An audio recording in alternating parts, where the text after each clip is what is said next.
Okay, we are live. It's that time again for Geek Speak, and today we are gonna be talking about long form content, why it still matters, and why it's. Woohoo! I'd even say it's probably more important than ever. I'm just gonna go out there and say that in this time where we have AI and short form content is reigning supreme, I still find that long form content is still super valuable, and we're gonna get into what goes into making long form content, why it's not as intimidating. I wanted to touch on that, and also how we got while we were doing some research that give you some inspiration for ideas on what to do with your long form content. So we're gonna Yeah. get into that. My name is Phelan with Seymour Digital Media. And I'm Rena from Little Works Indie Media. And Awesome. I wanted to just, before we just jump into the how, let's talk about the why.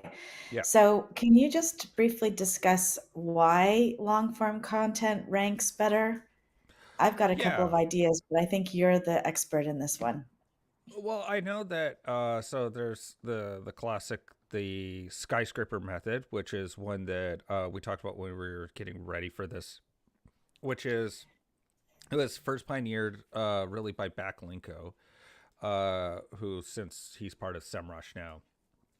But basically, what he did is he was pioneering the idea of like you don't just make, if someone wrote 4,000 words on why backlinks matter, you're gonna write Mhm. 10,000 words on it, and you're gonna have so many more extra parts to it, and you're gonna skyscraper this so it's gonna be even higher up than any other piece of content, and you're gonna have a Okay, structure. can you just I think that skyscraper, that word needs to sort of be defined. You're talking about how the blog performs, not the size of the blog, or are you talking about the size of the blog is as Size tall as a sky? size Okay. of the blog is it's meant to Okay. be like it soars even higher than what everyone else is doing, and Right. so and the idea is that it's like it's not you're towering over everyone else that would be writing about the Right. subject, and you're covering every single aspect of it, um, and so the thing is he was in a highly competitive field of on page SEO, right? Like every other person that's Mhm. out there trying to fight it, and he managed to make it to the top. So obviously what he was saying mattered. I mean, it's a few years old at this point, but I still think Mhm. I'd still say that in an era where a lot of tools like AI tools are scraping content across the web, if you can have some sort of definitive article on a subject matter that has people wanting to link Mhm. back to it, I still think that that's going to be super relevant for your Yeah. content.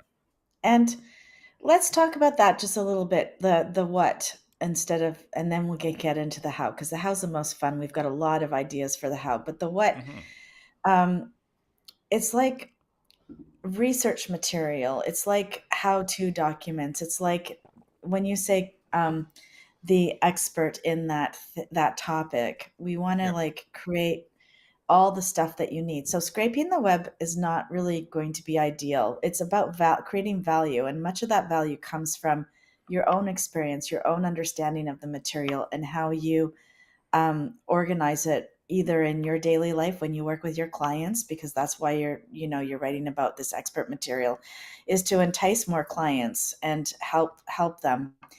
So I guess what I'm getting at is the what.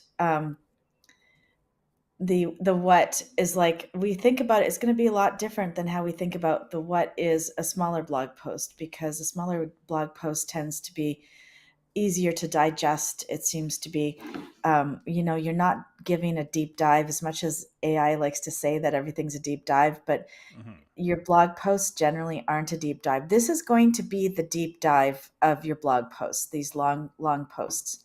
Yeah. So I think that's really important to realize, is that you need to distinguish it from your other posts so that it's specific in its function. And I like to think about, how is this going to function? So that's why we usually generally say how to, not the short ones, and not the ones with little text and lots of screen caps. Those aren't going to Hmm. really cut it. You need a lot of information. So you could pull that from a variety of sources, in terms of like thinking about it like, this is going to be text information, this is going to be video information, here are a bunch of downloads, and we'll talk Hmm. about downloads in the how, because the how is my favorite part. Well, maybe this is actually just a really good segue. The what is actually a smaller section, and then it's just segues into the, now that we know what the what should be, the how do we provide and organize that information, because this is the hardest part for people to grasp. Yeah. So when you talk about, you had an example the other day when we were talking, and you showed it to me, um, about how to organize, because a blog is essentially a long scrolling space.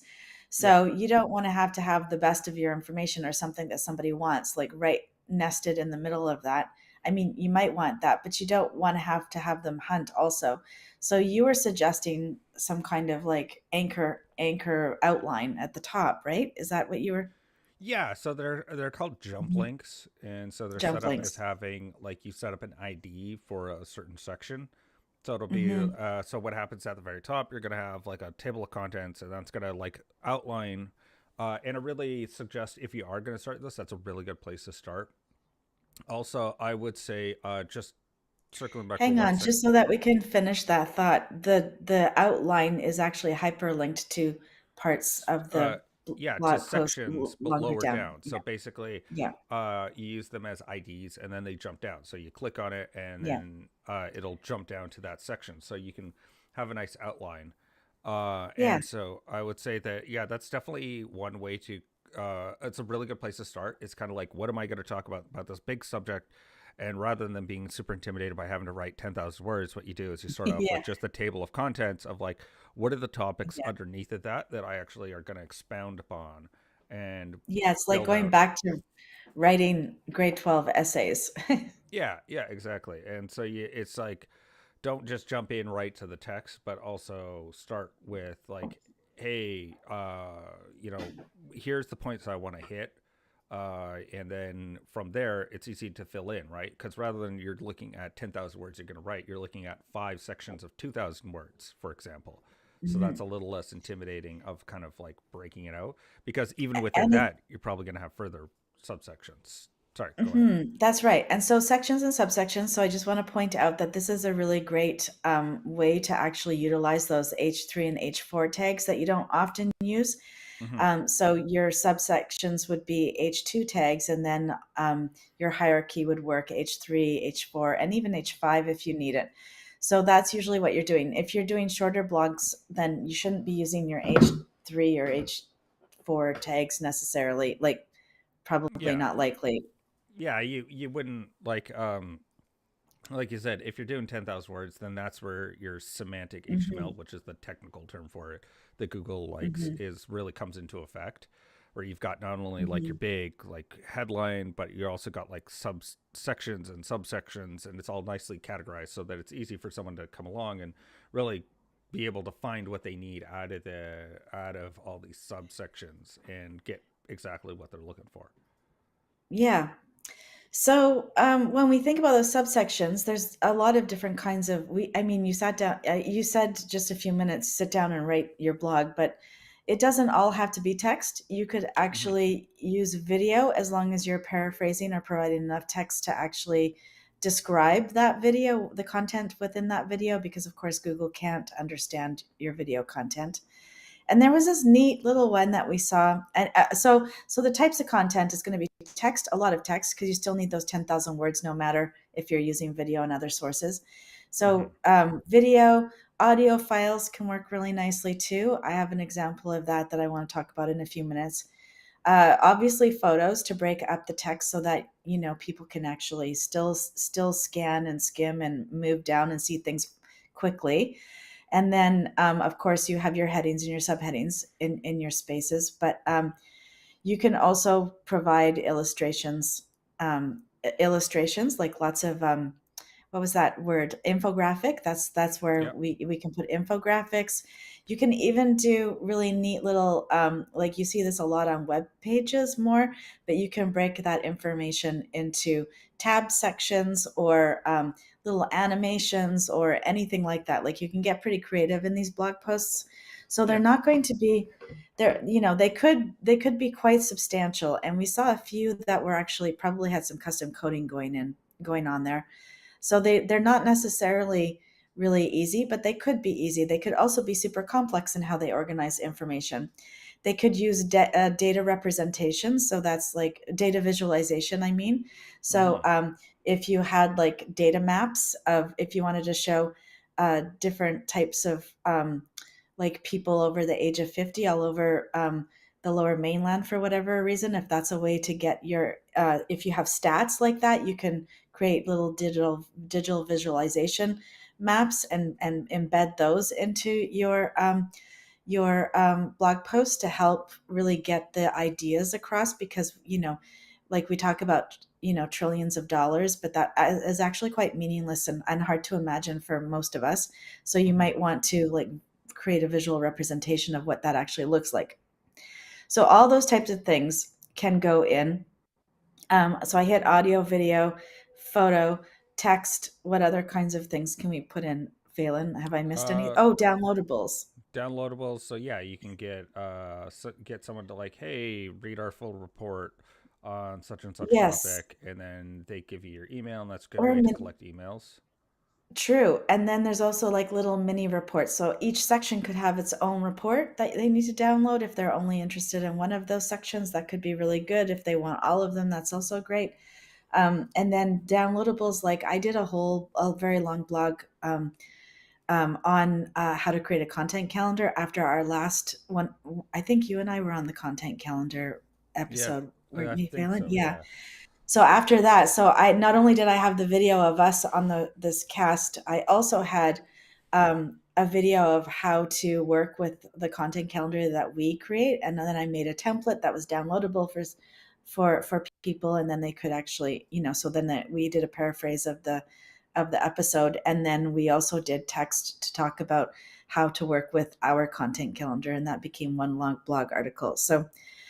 And there's so many examples. We're going to put some examples up in the comments because some of them are really cool. Like Mm-hmm. Phelan, you are the one that found this for me, and I'm so excited now.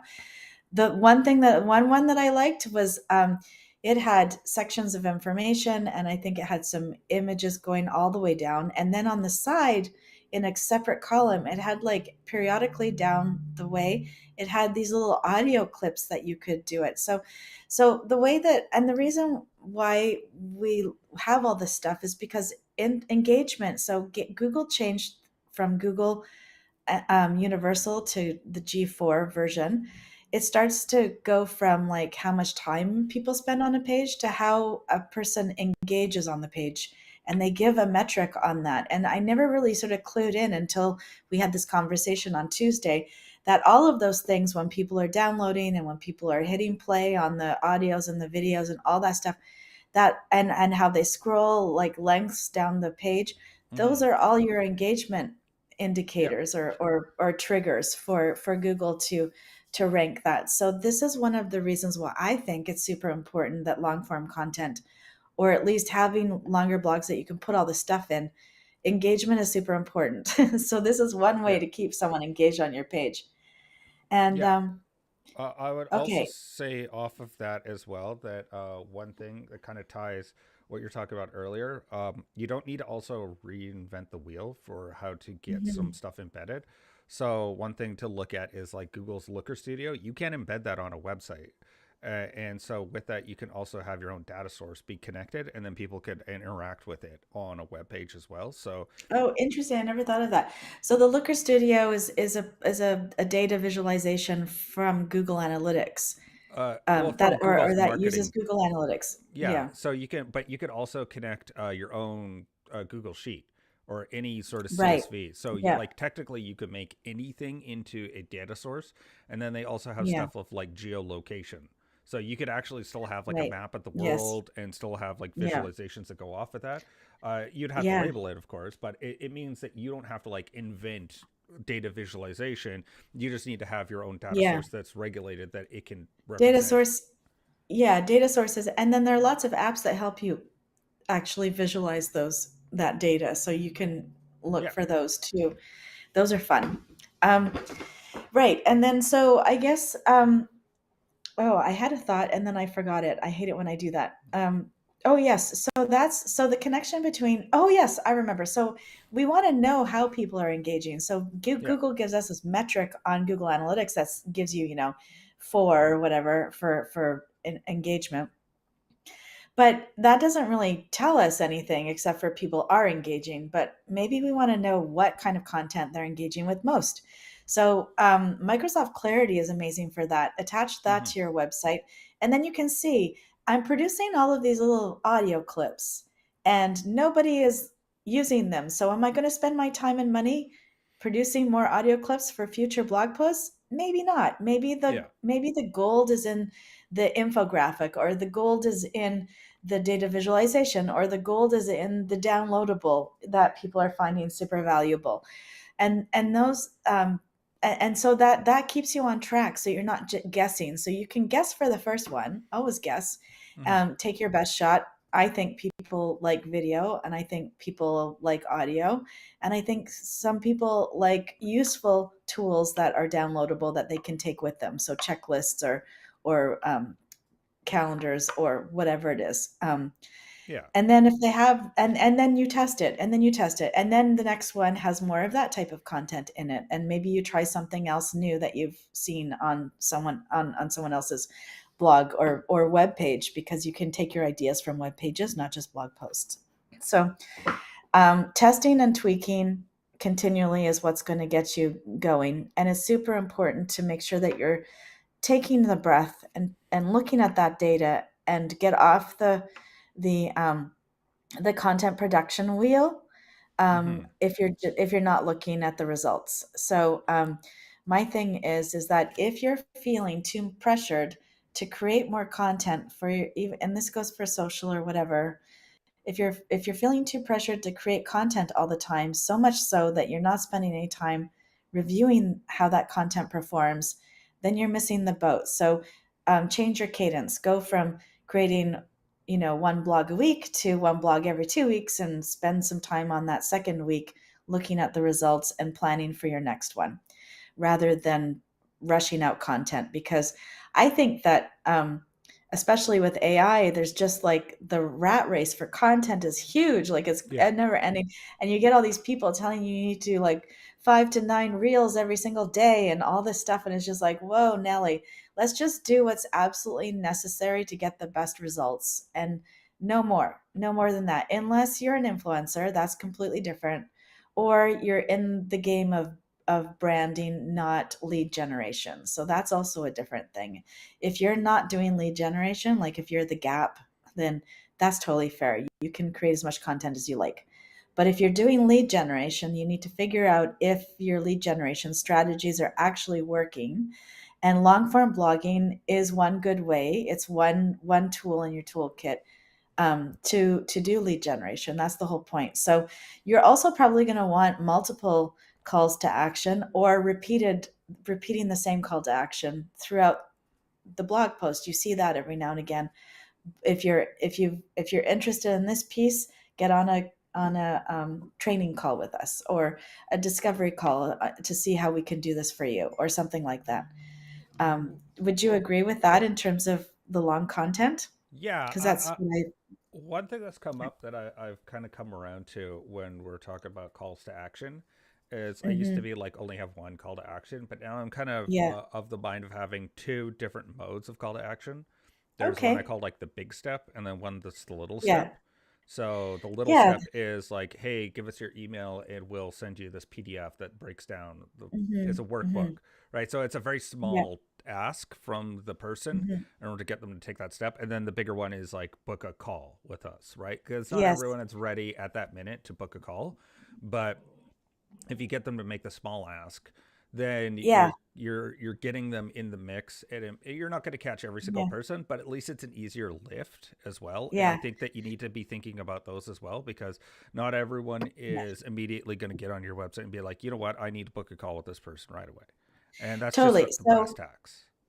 yeah, so I think, Phelan, what you're getting at is if you're doing content that needs to appeal to different people in the buying cycle, like Yeah. top funnel and then low funnel, that's absolutely true. If you're at the point where you're doing different pieces of content that satisfy information needs for people that are at a specific part of your funnel, and you're going to use ads to get the right people to that right piece of funnel, then yeah, I would definitely just stick to one.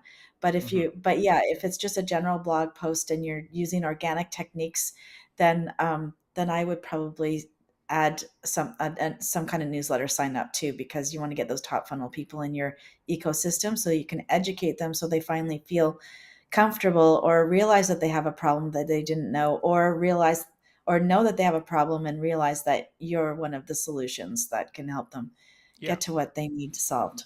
Exactly. I think that that's really important to kind of think of it as it hitting people at different stages of the funnel. I think that's Yeah. going to be super important, and recognizing that Mhm. it isn't just about book a call. Like, it's not about that bottom of the funnel. It may take people another minute to get be aware of Mhm. you, and so that's definitely important. Yeah. I'd also say, just circling back just a little bit, one other Mhm. way to kind of think of how to get started is also look at those smaller blog posts that you do have that's existing, and seeing how can you Yes. make a larger piece that ties in Yeah. all these pieces. And so you're not like Yeah. having to like to do it completely whole cloth. Like, you're look at, is there a through line of a bigger Yes. topic that all of my blog posts all tie back to? Okay, now I can make a big long one and still connect to those ones as well. And so that Yeah. way you don't have to like And so go this ahead. could be part of your your ongoing SEO strategy. So when you do SEO strategy, you're always going back to old content and seeing how you can revamp, relaunch it, or remove it. Like those are the three options. So this is one definitely great way to revamp old content. Like you said, you can Mm-hmm. combine a bunch and then make sure that you're redistributing it. So update it, and you can even say, we've updated our blog post to contextualize it if somebody's read something about it before. You can do that in your distribution. So this is a great. I just love this new way because sometimes it's quite boring to relaunch old posts that are short. Mm-hmm. It's not that, and there's maybe nothing that you can add. So sometimes what I do is I'll take a short one, and then if I've got a new case study that actually utilized that technique, then I'll add the case study to it and relaunch it as a new thing, and then that gives Google more information and helps. But if you don't have a case study and you don't have anything new on the topic and it's still relevant material, then this is perfect. Combine it with a few other things and move it off, move it along, and see if that helps get it up the ranking.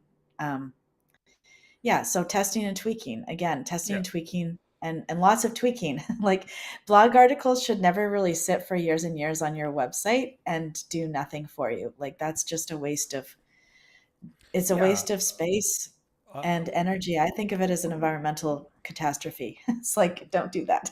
Yeah, and I always think of like the prime example of what you're talking about to my mind is WordStream, who's a they're a Oh yeah. company that does PPC, and they do, but their blog posts, like, they have ones like, because they still leave the date in the Yes. URL, so you can actually see that's like, Yeah. this blog post was originally written in 2013 and they've updated it for 2025, and so they Yeah. keep all their stuff up to date.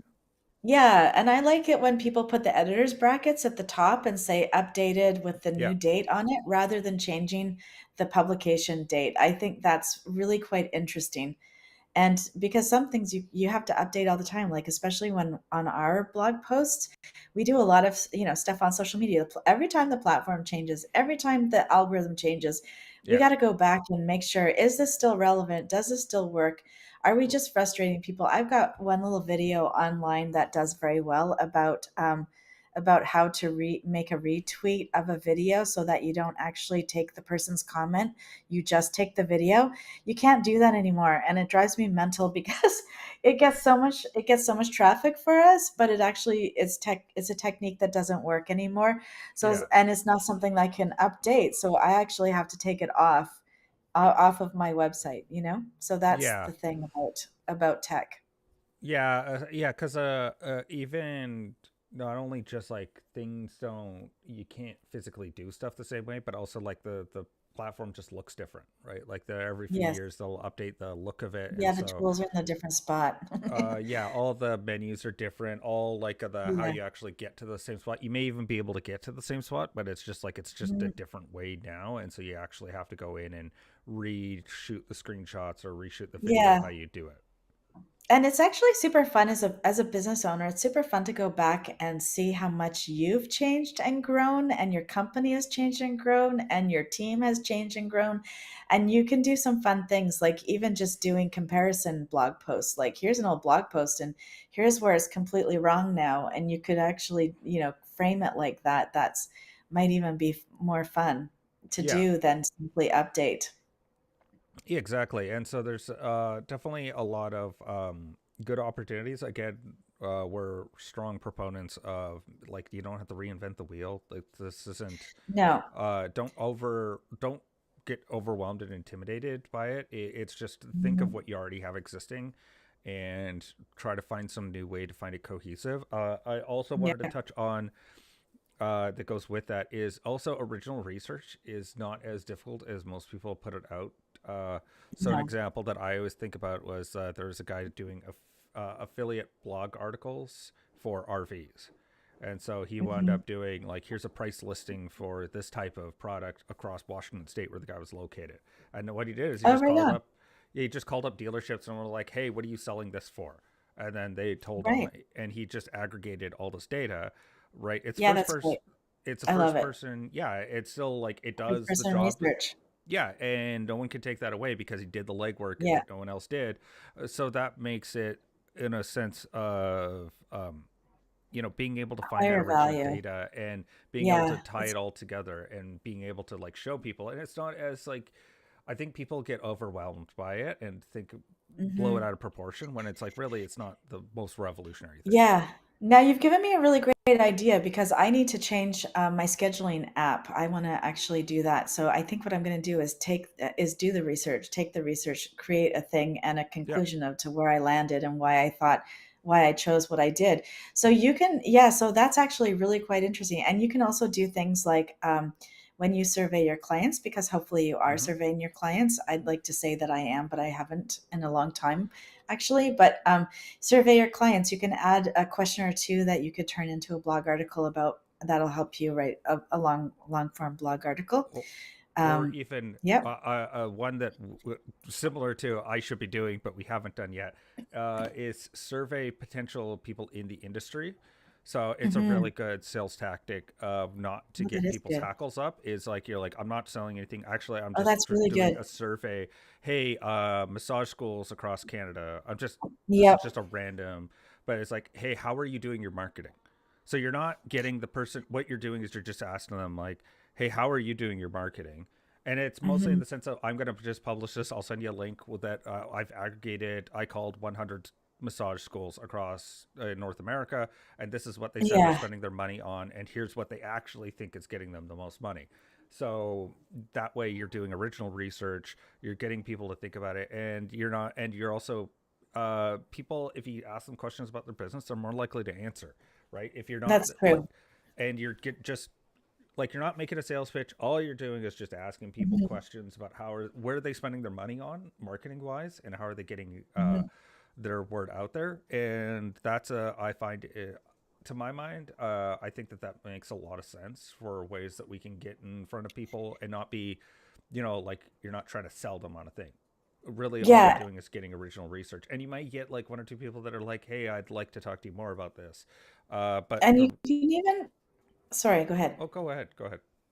You can even structure it like the way that some of those, I don't know if you're familiar, but I mean, I'm sure you've heard of this, but those self published books where every chapter is written by a person and there's sort of like a theme Mm, for the book, and every business owner is asked to write a chapter, and they're asked a question or to write about this topic, and yeah. then they publish the book. It could be something as simple as that. I actually was asked what did I see the future of marketing to be in the next five years, and then that book got published. But you could do a smaller version of something like that with your um, colleagues or your clients or whatever it is, and then just create that long form content and and that's also, that can be research, that can be just different parts of the same topic, Yeah. I even chapters. have, we had a client who publishes yearly a book about all the businesses in the small town that she lives in. And then Oh, she that's publishes great. that and then sends it. And then most people have like a stack of it. And so what she does is aggregates emails off of it. Why Yeah. it's not, is it the cheapest idea? No. No. It's a No. lot of work, but it also gets her name out there. And she's Yeah. in real estate. So And so basically, when you're in real estate, your name being out there is the biggest thing you can do. So it made a lot yeah, of sense from her yeah. perspective. But it also gives us ideas of like long form content, also doesn't even necessarily need to be digital. It can still be No. like analog as well. That, you know, Yeah. you touched on with self published books, all that stuff as well. So I think that there's lots of different ways to look at this. And yes, it's going to cost, you're going to have to work for a little bit for it, but you know, there's nothing Well, like it. I think we covered some really easy ways, like going back and finding the content that you've already got, right? All Yeah. of the stuff. And then you've got all the way to um, firsthand research and creating that data so that you can actually present like almost like reports really on your blog. Yeah. You and then or also you can utilize you know, hire your designer to do some infographics for you where that you know, can use to Hmm. get the information out. And so there's quite a variety there, and I think that you shouldn't be too like overwhelmed. And if you have some questions, you can always, I don't think we ever say this on Geek Speak, but you can always put them on the in the comment section. But you can also always DM us and we will answer, or email us and we will answer. Won't we, Yes. Phelan? As Yeah. the best of our abilities. Yes. Yes, absolutely. And so yeah, so I actually we're going to have some really exciting examples in the comments section coming up. So make sure you come back and click on those because I they really got me jazzed. Like I am Hmm. jazzed for getting my own stuff up and organized for long form content moving forward. And it's not as boring as having to always do how to manuals. You know, it's Yeah. much more interesting than that. So thank you so much for coming. Am I going to do the wrap out? I just started. Sure. Yeah. It's just um, bring it on yeah, home. thanks so much for coming. We do this every Thursday. If you want to join us in our community, we are in the Business Marketing Mixer on it's a Facebook group. Hmm. But you can also just wherever you found us today, you can come back next Thursday and find us again. We'll be live streaming. Do we know what the topic is for next week, Phelan? Oh, Yes. I've got it. Okay. Um, so So next week is it's, going to be, oh yes, this month in the yeah. world of marketing. So Yeah. it'll be all of us, Pip, Phelan, Greg, and myself, and we'll be going over what's happening in marketing. So please join us then. And until then, have a good week. Yeah. See you till then.